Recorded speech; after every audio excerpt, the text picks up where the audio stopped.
Hi, I'm Aaliyah Friedman. And I am Louis Kim. And we are your co-hosts for Imperial Investment Insights Podcast. Before we introduce our first guest, we want to tell you a bit about IIIP. We are Imperial Investment Society's student podcast, and our mission is helping students learn about the financial markets and helping students to land a job in finance. In order to do so, we are going to bring guests from all across the financial industry, in addition to leading researchers at Imperial. We will also be spotlighting the student analyst at Investment Society's Student Fund. Every episode, we will have a market update, stock pitch, so students can learn how to deliver one, and a different career in finance and highlighting any upcoming job opportunities. So if you're curious to learn more about the financial markets, or if you are already an expert, our podcast is the 20-minute update you won't want to miss. Welcome, and thanks for listening to IIIP. Hi, my name is David Driskell. I am a full-time MBA student here at Imperial Business School, and I'm going to give you this episode's market update. Over the past 2 weeks, inflation has had a significant impact on the stock markets in both the US and the UK. The US Department of Labor announced that the Consumer Price Index for January rose by 3% year on year, exceeding expectations and confirming that inflationary pressures remain persistent. This also suggests that President Trump's push for interest rate cuts may not be as straightforward as anticipated. The key drivers of inflation have been identified as rising oil prices, wage increases leading to higher service costs, and elevated housing expenses. Additionally, Trump's recent announcement of a 25% tariff increase on pharmaceuticals, semiconductors, and automobiles is expected to add further inflationary pressure within the U.S. economy. The current inflation figures and the likelihood that inflation will not slow down significantly present a major challenge for Federal Reserve Chair Jerome Powell. To defend inflation, the Fed may need to raise interest rates or at least maintain them at the current level. However, this stance directly contradicts the Trump administration's efforts to stimulate the economy through rate cuts. In an extreme scenario, Trump could attempt to replace the Federal Reserve Chair, but he has previously assured that Powell will serve his full term until May 2026. Thus, it will be crucial to observe how Powell aligns with the current administration while managing inflation. The UK is also struggling to control inflation. While inflation has recently declined to around 4%, it remains above the Bank of England's 2% target. The central bank plans to keep interest rates steady until inflation returns to target. Unlike the US, the UK's unemployment rate is low at 4%, and wage growth is slowing, suggesting weaker inflationary pressure. However, since mid-2023, the UK economy has slowed with a cooling housing market, reduced consumer spending, and weaker business investment. While a rate cut could support growth, it risks fueling inflation, leading to the Bank of England to maintain its cautious stance on interest rates. Hey guys, my name is Priyam and I'm a master's student currently studying at Imperial College Business School. And today I'll be talking about Uber. Now, as we all know, Uber is a global leader in two secular growth industries, ride-sharing and food delivery, and has been leveraging its massive scale and tech expertise to rapidly launch and scale new products. For instance, last year, it was exploring a possible bid for Expedia, a $20 billion US travel booking website. And while there were a lot of questions around this deal, it is evident that Uber has made deliberate efforts to expand from its ride-hailing routes into train and flight bookings, food delivery, as I earlier mentioned, corporate logistics, and even advertising. And this is in an effort to transform itself into a super app. And analysts believe there is a lot of upside to Uber stories for the following reasons. Firstly, there have been structural trends that will boost Uber's growth in the medium term. There has been a rapid increase in its mobility and delivery segments as consumer adoption has steadily increased.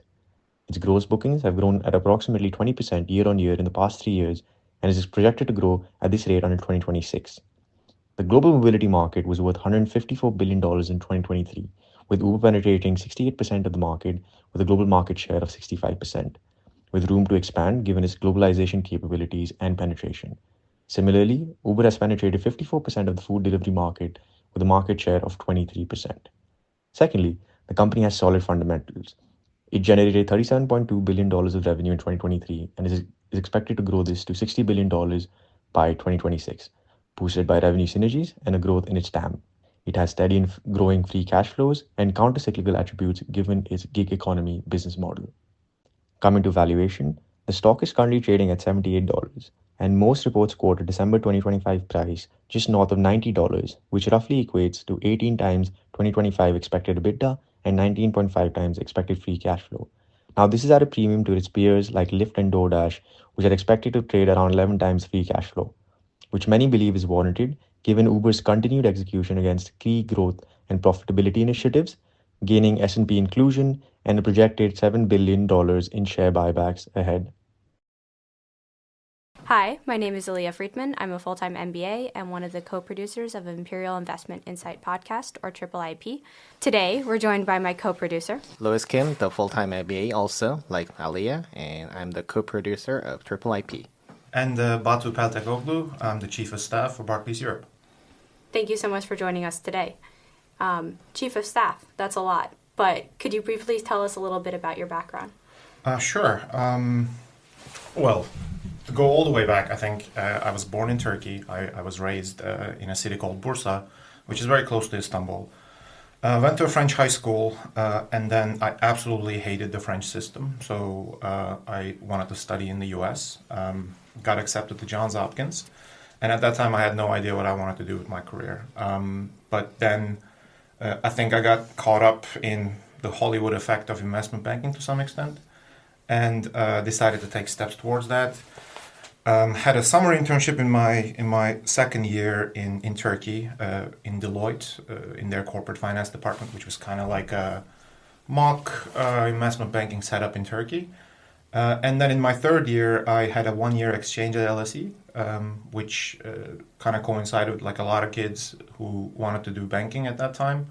There's tons of career events and stuff there. So at LSE, I kind of joined the ranks of bunch of kids who wanted to start banking, and we started to go to these career events, and I got introduced to the Barclays investment banking summer internship through there, and I haven't looked back ever since. Like it's my, I think, 12th year at Barclays, 10 in investment banking, and around the 10th year, my ex-boss, who at the time and still is the CEO of Europe, offered this position to me, and that's what I do. It's very difficult to describe what I do on a day-to-day basis.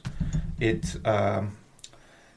sort of fluctuates between essentially being the delegate / deputy of the CEO to his personal assistant. So types of tasks that just essentially just sit in that wide spectrum somewhere.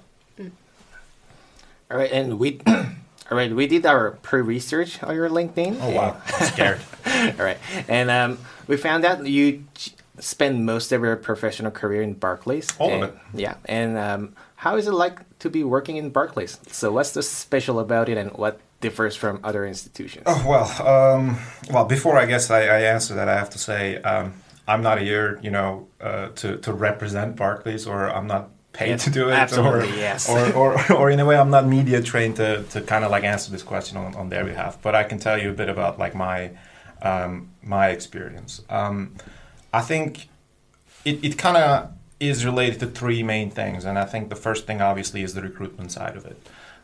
When I was going through the ranks of the whole summer internship stuff, one thing that stood out to me was that I was in a lucky position to be having somewhat of an exotic background, which at the time was very useful and intriguing for the banks, because I spoke Turkish. A lot of the teams back then, a lot of the banks that back then wanted to expand to Turkey, which was very much at the process of integrating the European economy after a troubled time in the 90s and 2000s, but that obviously didn't materialize, and it's a complete different story there now. But at the time, I think a lot of the banks and what I wanted to do, M&A, was looking for people who spoke these kind of languages. And I think in Europe, it's a bit more prevalent than in the US.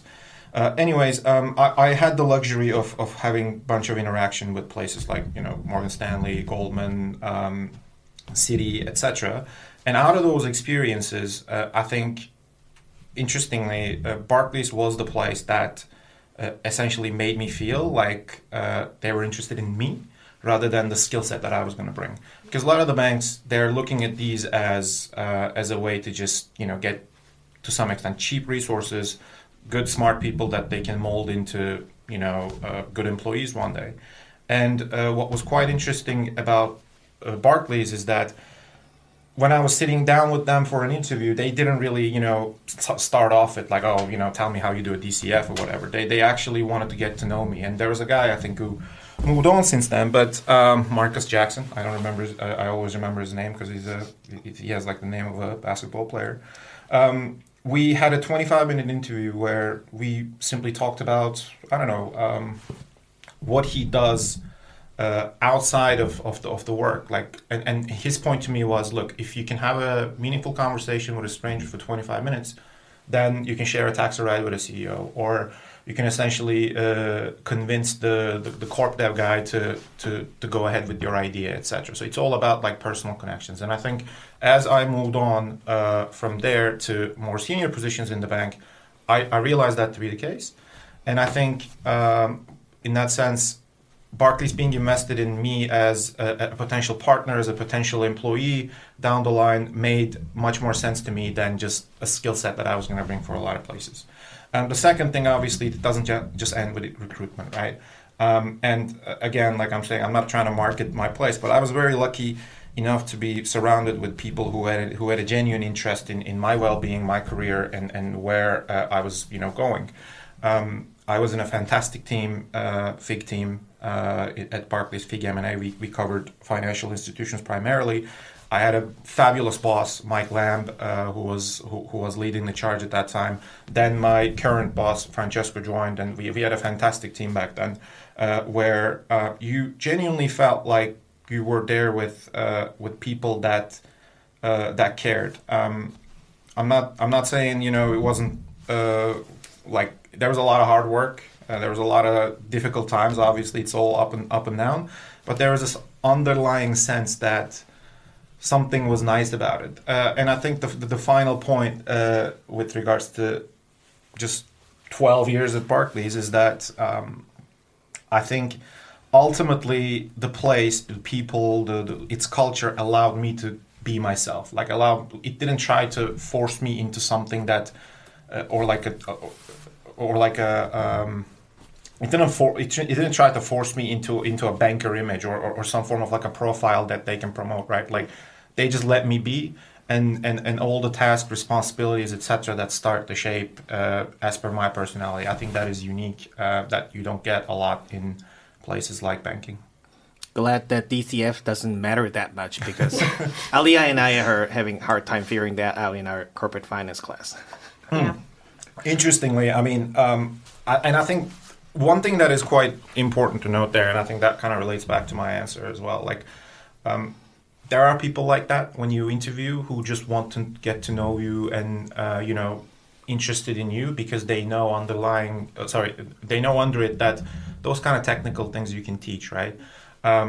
It's very easy for me to teach a junior how to do evaluation, etc. But it's not that easy to have that unique personality that we require as a teammate, and I think that is quite important to have innately, because you can't teach that. And one thing I guess I have to say, they will never listen to this, but I was very I was very lucky to be in the same class with 4 guys in my team. If I can give a shout out from here, I don't know if they'll ever listen, but Olwin, Rafe, and Zaid, when you're going through the same struggles or same work-related problems in a very high-pressure environment, and you stick around I think we were together for almost 6 years, like from our analyst 1 years to late associate years together.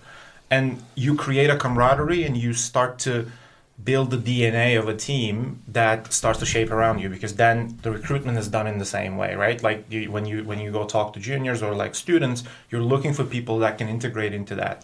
And I think that also, I think, incentivized me to be more part of something that we were building for the future. I think that's what really interested me at Barclays for the last 12 years. I just want to follow up on that and ask, so what makes a great Barclays teammate? That, I think, that's a $1 million question, but like it really changes from people to people, right?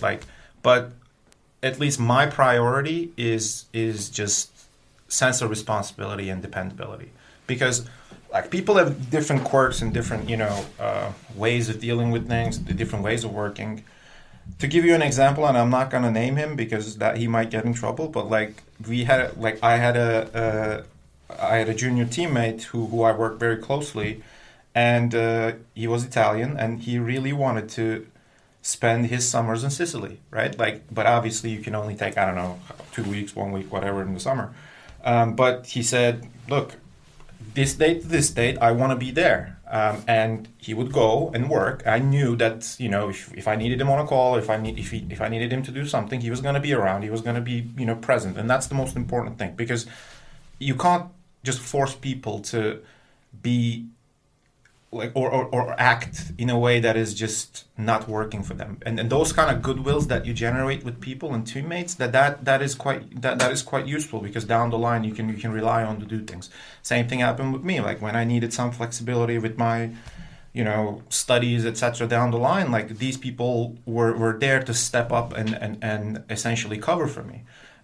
That's one thing. I know it's very like medieval to think about it, but you were in the trenches together, so that the guy that you are relying on, that you're basically just, what you need is someone that you can full on rely on and just trust that person. Yeah. That's what I need in a teammate. And it doesn't matter junior, senior, like it's just that dependability and sense of responsibility. I was just going to ask, so when you said strong sense of responsibility, and then going back to the recruiting thing, how do you screen for this in the interview of?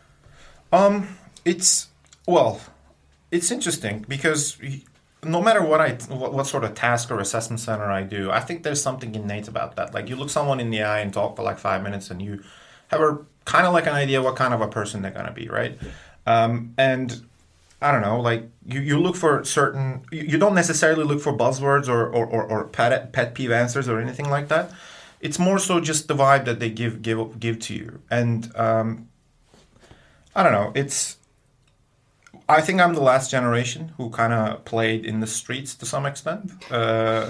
And there's something about that kind of teaches you as a kid, like, oh, look, this guy is someone that I can somewhat rely on. This guy cannot. Like those kind of like, I guess, very innate social interactions we had in the very early years of our lives, that kind of shaped the way that we think about people. Yeah. And honestly, like if you go on an interview, for example, there's no right answer that you can give to me in that sense. It's just the feeling that I get when I talk to you.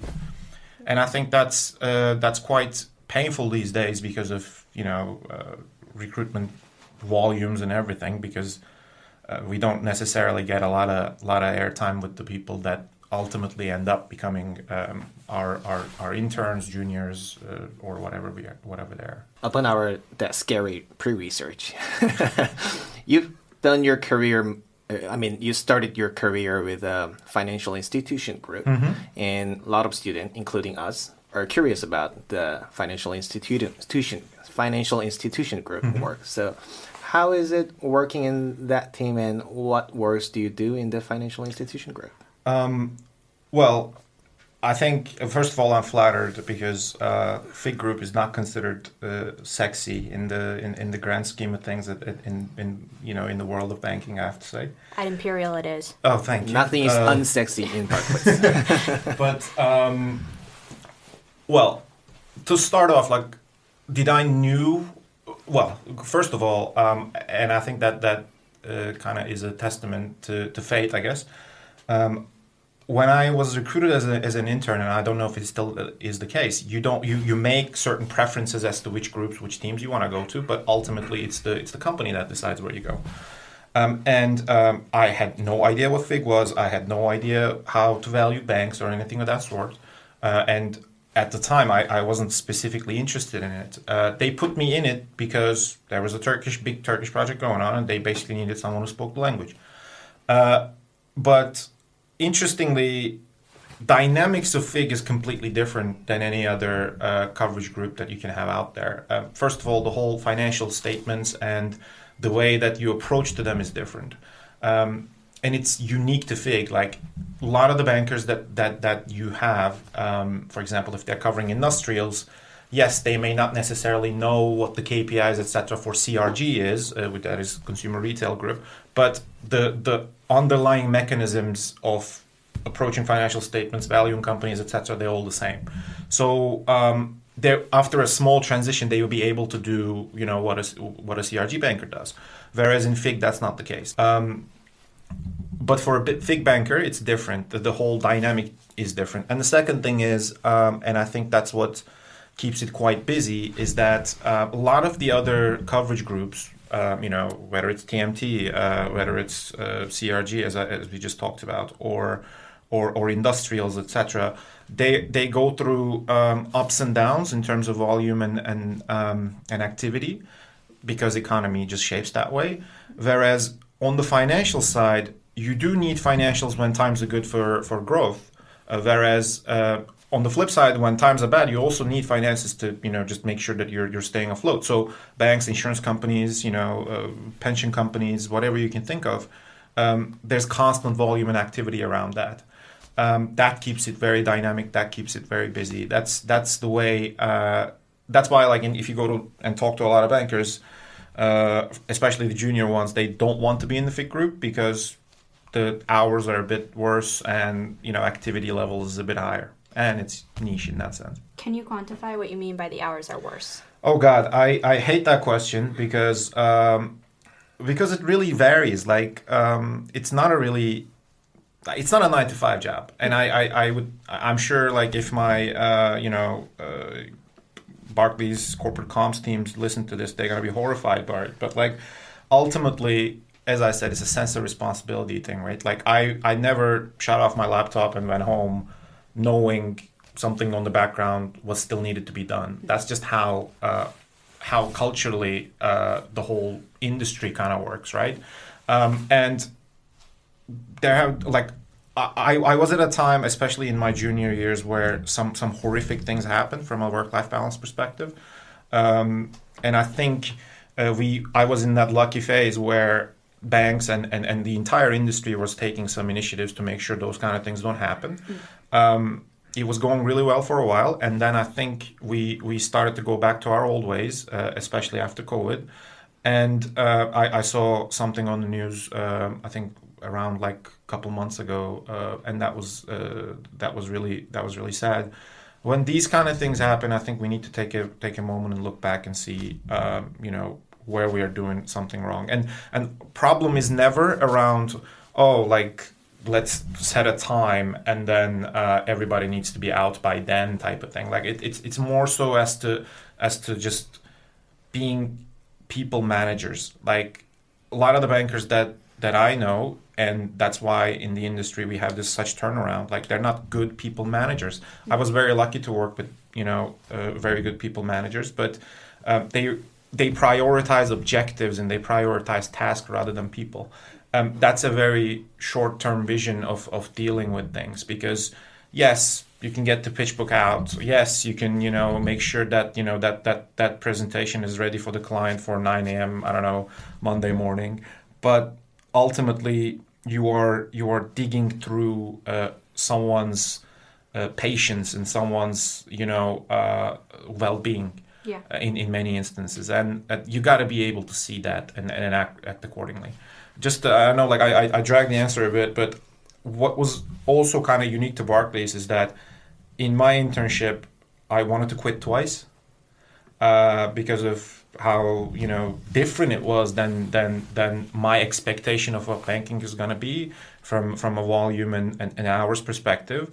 And as I was on the brink of quitting twice, my line manager at the time took me out to grab ice cream. And we literally spent an hour talking about anything in life. And that you don't really, that's also unique, that not a lot of people actually make the effort to take it away from their busy day and actually sit down with an intern for an hour and talk about how well they're doing, etc. We need more people like that. We need to somehow empower those people to do those kind of things, or applaud people for doing these kind of things, so that we can have a more healthier junior experience in the banking industry. Yeah, so this is actually something I wanted to follow up a little bit. So our original question was going to be, how do candidates stand out? How do they plan ahead? And we'll definitely ask that. But I think one of the things you're really touching on is it's not necessarily about the resume or all the technicals. It's really about culture. And so how do you recommend students who are in undergraduate, like what sort of extracurriculars or things should they be focusing on so they come as like these fully well-rounded people that you see on the back end? So there's a cookie cutter answer to this, and there's a more like a more I guess personal answer that I can give you. The most important thing I think the students need to do, and I'm very sorry that our life is essentially going in that direction, but I had the luxury when I was going through internship applications, etc., to essentially not know what I wanted to do. I feel like we lost that luxury because a lot of kids, they're very competitive, and you guys all are like incredibly smart. So in order to one up, like, I don't know, I see some resumes with people like, working summer internships in their freshman year. I was selling lemons in my freshman year, like at a fair, right? Like it just not is comparable. Like I think the whole bar has shifted. And I think what really didn't help is more and more banks, obviously, especially post the crisis, they didn't want to invest a lot in offices like HR, where these things could be done a bit more methodologically. But what they did is essentially integrated more people or integrated more AI into it. So that, I think, kind of makes their lives easier, but takes the gist out of it. So I'm sure there's a science to CV building. I don't know. I don't know the answer to that. What I know, though, is I think there's been an increase in the number of kids who sit down and they act like, or they act a role that they think that I'm going to appreciate. That's not what I want. What I want is you, because trust me, like, you telling me that, when I ask you a question around like, hey, what do you do in your free time? Don't give me an answer around like, oh, I like to read, about banks M&A in whatever website. I'm like, no, you don't. Like, no person does. So be genuine. Like, that's what I need when I sit down and talk to you about, because I want to get to know you in that 20 minutes. Because trust me, we're going to spend a lot of time together, and whether you like it or not, that act cannot you can't sustain that for I don't know, 10 hours, 12 hours a day. That just doesn't work. So what I would recommend students to do is essentially first take a look at themselves as to whether or not they want to do this genuinely, or this is just, as I kind of walked into it, is it just because of some Hollywood effect kind of thing. There are really good careers out there, and quite frankly, they pay very handsomely, almost to the level of banking in many instances, and they are very, they could be more aligned with your skill set, aligned with your interest. You could be so much more happier there, and that shouldn't be something that you discount. And the second thing is, I think more so than now than in the past, you need somewhat like a step-by-step in each year.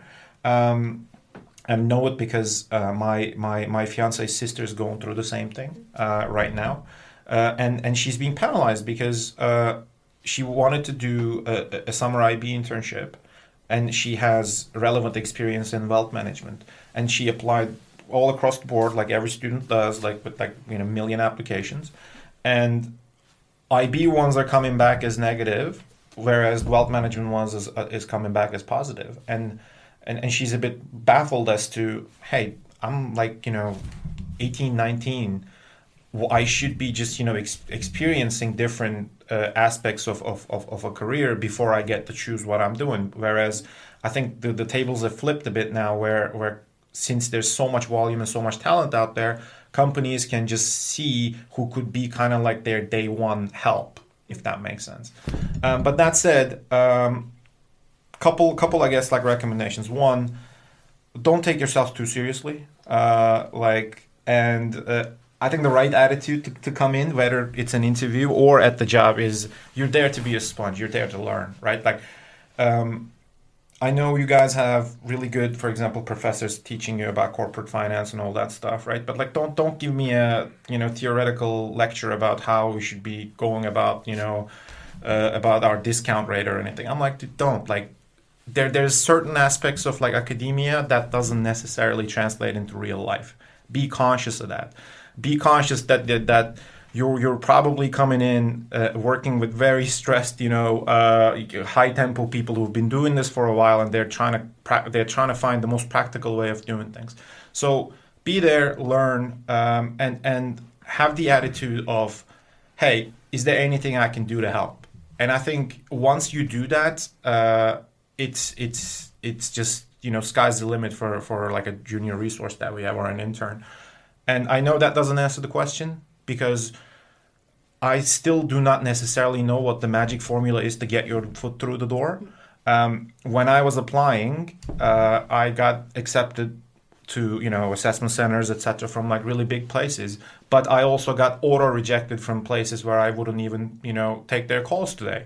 It's just life. There's usually and that's what I said to my fiance's sister as well. Like, I think you shouldn't take this as a personal thing. And I think a lot of us in many stages of our lives, whether stages of our careers, are going to go through rejection.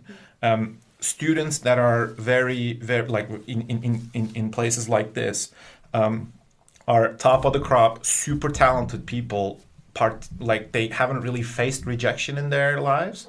And many of them kind of internalize that and like personalize it when they first receive, because they received a rejection from bank X or anything. Don't. Like there's so many different circumstances that are so beyond your control about a decision, about a tick or a cross. Don't take it personal. Just keep going. And if you're actually interested and willing to be a banker or do something in the financial career, trust me, opportunities will arise as long as you just keep going. Yeah, but I just wanted to say, like, I understand what you're saying. Like, one of the things you mentioned about was when you were applying, this was the right time politically and economically, just given where Turkey was at. And there are just so many things that are completely outside of your control like that. Yes.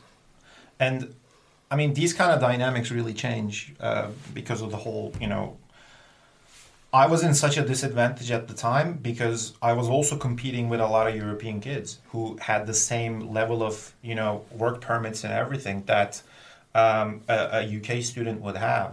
Whereas in Turkey you didn't because you weren't part of EU. So it was actually a miracle for places like, Goldman, Barclays, etc. to go through the bother of just, sponsoring a guy to actually start. I think now a lot of kids in the UK who have that tier 4 visa, and I don't know the technicalities of it, but they're lucky because now they don't necessarily have to compete.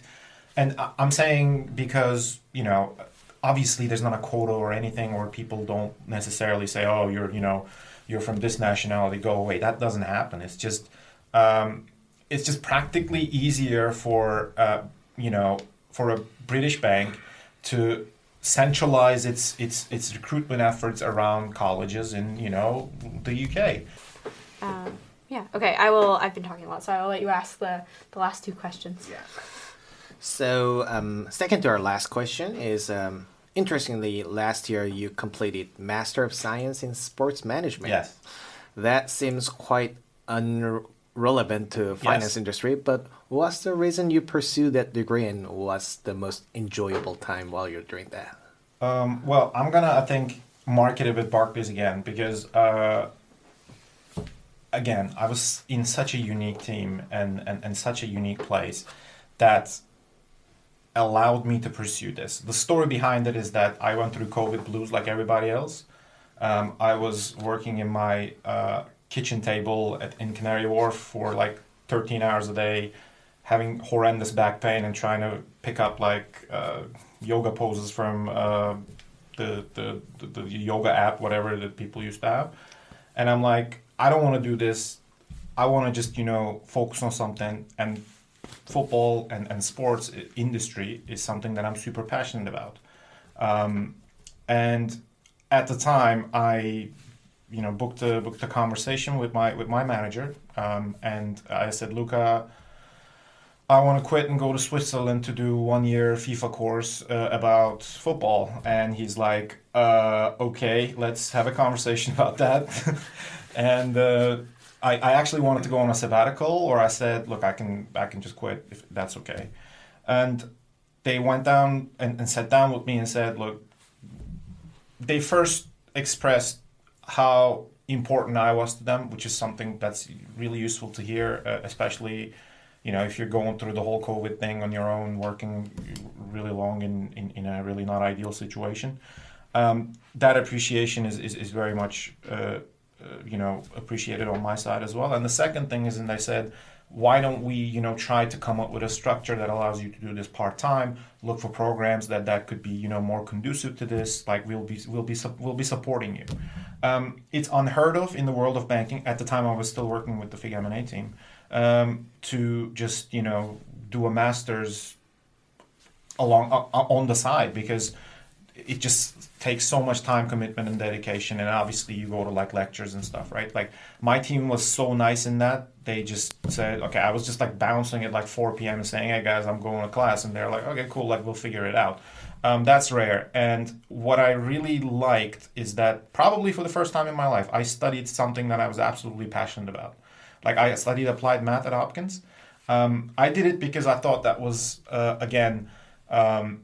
means to an end. Like I was gonna be regarded better if I wanted to start a career, etc., because of my degree, etc. Right? Like I was just going like strategic on my mind without actually thinking what's good for me, or is this something that I like, or is this something that I don't like. Like I went through it. I liked it along the way, but I feel like when I was sitting on that classroom in my like 30s with a bunch of kids who just fresh out of undergrad, I feel like, hey, look, I love doing this. Like I love reading this article like on my weekend, etc. And that was such an eye-opening and unique experience. I hopefully will one day incorporate that info into something that has more to do with my career. Right now, it has just been a passion project, and in that sense, I gotta, I guess, thank Barclays for allowing me to do that. Thank my team for being so flexible. Thank my fiance and friends, because I absolutely ignored them for 2 years because I had to do all this for the weekends, and like my sense, and I think it goes back to the conversation we had earlier, right? There is something about you picking your career, you're making career decisions. A lot of even myself, like at the time, and a lot of the kids today, they make these decisions with their minds. They're thinking what's next. They're thinking what's where is the bank, or like which one is the bank that I can go and people think better of me for my next position or whatever, right? I think that's fine, and surely that's a good like formula to go to places in your career. But I genuinely think, and I don't want to sound all like eat, love, pray, but like there is something about your heart that essentially gives you a signal as to what's right and what's wrong. I was very lucky because I followed my heart to pick Barclays rather than another place, and that kind of culminated into these incredible 12 years that I had with the place, right? Because I knew in my deep down in my heart, I'm like, these are nicer people. I like this better for me, and that kind of worked. So my, I guess, recommendation, and I know it feels a bit like, preachy from an ivory tower for like a kid going through the whole hustle of trying to get into a bank. But if you have choices, just incorporate some of your emotional side to it as well, because just trust me, it could potentially be better for you in the long run. Just curious, you a fan of any football team here? I am. I'm a big fan, not just a fan, like a big fan of Galatasaray, a Turkish team that where Didier Drogba used to play. Well, yeah, correct. Yes, we have this weird fetish of bringing people past their prime and giving them incredible stadium chants and stuff. Love it. But okay, no disrespect to Didier Drogba, he's a legend, obviously, but. Turkey is unfortunately almost like a last stop before career end for a lot of key players. Well, still one of my favorite manager, Jose Mourinho, is in He's Turkey. there, yes, yeah. And he's at our arch rival, stirring the pot as usual. Interesting guy, but hopefully we have an incredible the derby that we have with Fenerbahce is in I think 2 weeks time, and that will be kind of like a title decider. Indeed. We can do a full podcast on football. We'll have you back. Yeah, exactly. Definitely. Thank you so much, Batu, for coming in, hanging out with us in South Kensington for today's session. If students want to connect with you, what's the best way to reach out? Well, first of all, thank you for having me. This has been an absolute pleasure, and I hope I didn't say anything that would put me in a hot water with my teams. But look, I think LinkedIn is always a good way to go. I should do better. I'm usually pretty good at like answering. I should be better, and I will spare some time, especially after this, if anybody wants to reach out and ask any questions about Barclays or I can at least refer them to our campus program if that's of interest. Any personal questions, with my career and everything, I'm happy to answer them. I do believe in the power of mentorship because I had people whom I essentially just call and ask for advice, and their answers kind of shaped some of the things for me, and I think that's very powerful. Even if I am not the right person, I can try to point you in the right direction. Hopefully, they can try LinkedIn, and I'm not gonna say it, but I think it's very easy to crack the corporate email formula. So. They can I'm sure find a way to reach out on my Barclays email as well. Okay, thank you so much. Thank you very much. Anti-money laundering operations are managed by most banks and securities firms. The key responsibilities can be broadly categorized into sanctions compliance and suspicious transaction reporting. The sanctions compliance team primarily ensures adherence to international and domestic economic sanctions regulations, preventing transactions with sanctioned individuals, entities, and countries. The suspicious transaction reporting team is responsible for detecting suspicious activities in financial transactions involving specific individuals or organizations and reporting them to the authorities. Recently, financial crimes have become more sophisticated and large-scale. Also, with cryptocurrency-related regulations and systems still in a transitional phase, money laundering is increasingly being conducted through these channels. As a result, financial institutions are expanding their anti-money laundering teams. Relevant anti-money laundering certifications include Certified Anti-Money Laundering Specialist, Certified Financial Crime Specialist, and Certified Global Sanctions Specialist. Applications are now open for 2025.72 Academy Investment Analyst Summer Internship. This 8-week program runs from June through August 2025 and provides hands-on training for students. Internships are available in key global offices including New York, London, Hong Kong, and other financial hubs. The program combines classroom instruction, portfolio casework, and mentorship, covering essential skills like accounting, financial modeling, stock pitching, and compliance. Interns work on equity analysis, developing investment theses, and presenting stock pitches. They also collaborate with live investment teams, gaining real-world market exposure. Applications are reviewed on a rolling basis, so early submission is encouraged. For more details and to apply, visit Point72's official website. Credit to our producers, Aaliyah Friedman, Louis Kim. Head of Marketing, Samhat Raman. Juniors, Ken Zhang, Angie Zhao. Head of Scriptwriting, Alfred Choi. Juniors, Aditya Muthakumar, Kwan Lin. Head Liaison, Lucrezia Poloni. Junior, Ekaterina Vitor. Head of Audio, Isaac Chu. Junior, Cyrus Lee. Head of Sponsorship, Sami Liu and Vladimir Dmitriev. Juniors, Leo Lee, Jamila Tabet, Utkarsh Jetli. As a reminder, the purpose of this podcast is educational content. Our stock pitch is meant to showcase student research and how to perform a pitch, not to be taken as investment advice.